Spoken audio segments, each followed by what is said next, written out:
ng palihim. 9. Naiilang ang iba sa paglago mo. Ang mga dating pakiramdam ay kabantay mo. Ngayon ay tila nai-intimidate na ang espiritual na emosyonal, mental at enerhiyang paglago mo ay ipinapakita na sila ay nananatili sa dati. Ikaw ay umuunlad, sila ay nauulit lang.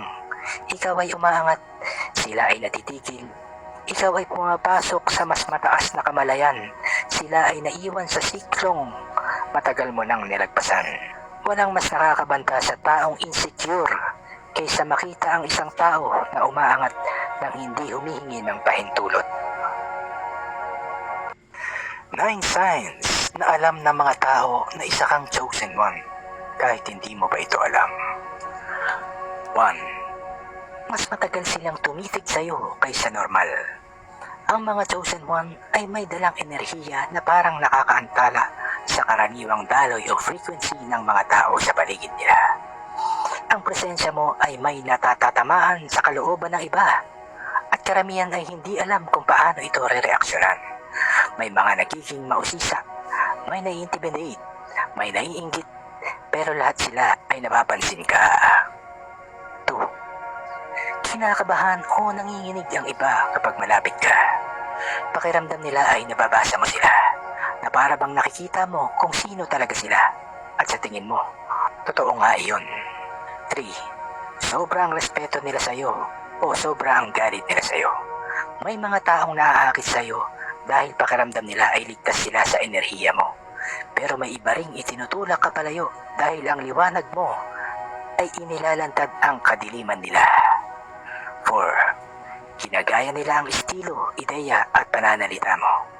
Ang mga chosen one ay likas na leader. Hindi dahil pinipilit nilang may sumunod sa kanila, kundi dahil tahimik silang inoobserbahan ng iba. Kinokopya nila ang vibe mo, inuulit ang mga salita mo, at ginagaya ang mga nakasanayan mo. 5. Mas sinusubok ka kaysa sa iba. Napansin mo ba na parang mas marami kang nararanasang inggit, selos, peking tao, spiritual attacks, at emosyonal na pressure kaysa sa karaniwan? Dahil nakikita ng iba ang kapangyarihan mo kahit hindi mo pa ito lubos na nakikilala. Sinusubukan nila para makita kung kasing tibay ka nga, kanang ipinapakita ng enerhiya mo.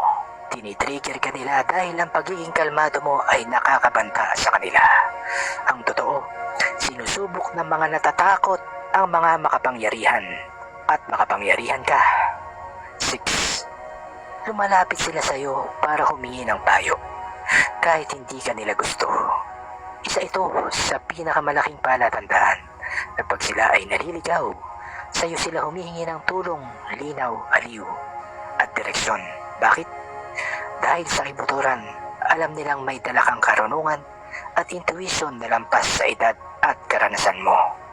May bigat ang mga salita mo, hindi ito aksidente. Bahagi ito ng calling mo. 7.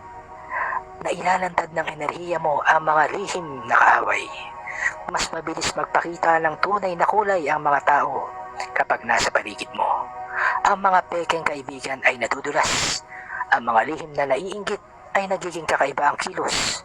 Ang mga manipulatibo ay nawawala ng kontrol.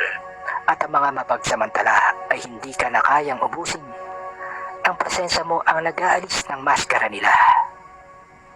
Number 8. Minamanmanan nila ang social media mo pero hindi nakikipag-interact. May mga taong hindi nagko-comment, hindi nagla-like at hindi lantaran na sumusuporta, pero tahimik na binabantayan ang lahat ng ginagawa mo. Ang simpleng pag-iral mo ay banta sa ilan, kaya nanonood sila ng palihim. 9. Naiilang ang iba sa paglago mo. Ang mga dating pakiramdam ay kabantay mo. Ngayon ay tila nai-intimidate na ang espiritual na emosyonal, mental at enerhiyang paglago mo ay ipinapakita na sila ay nananatili sa dati. Ikaw ay umuunlad, sila ay nauulit lang. Ikaw ay umaangat, sila ay natitigil. Ikaw ay pumapasok sa mas mataas na kamalayan, sila ay naiwan sa siklong matagal mo nang nilagpasan.